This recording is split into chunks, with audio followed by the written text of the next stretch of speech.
ଅଳ୍ପ ଥେଣ୍ଟା ମାଇପ ଖେଣ୍ଟା ମଠୁଆ ବଳଦ ଯାହାର ଯମପୁର ଯାଇ କି ଫଳ ପାଇବ ନୀତି ମରଣ ତାହାର। ପ୍ରିୟ ଦର୍ଶକ ବନ୍ଧୁ,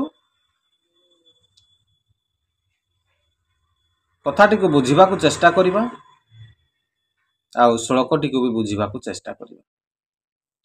ଅଳ୍ପ ଥେଣ୍ଟା ମାଇପ ଖେଣ୍ଟା ମଠୁଆ ବଳଦ ଯାହାର ଯମପୁର ଯାଇ କି ଫଳ ପାଇବ ନୀତି ମରଣ ତାହାର। ବରଷା ରାତି ଶୀତ ପାହାନ୍ତି ଦିପହରିଆ ଖରା ଏତିକି ବେଳେ ଯେ ବାଡ଼ିକି ଗଲା ସେ ଜୀ ଥାଉ ଥାଉ ମଲା। ଆଉ ଥରେ ପଡୁଛି। ବରଷା ରାତି ଶୀତ ପାହାନ୍ତି ନୀତି ଦିପହରିଆ ଖରା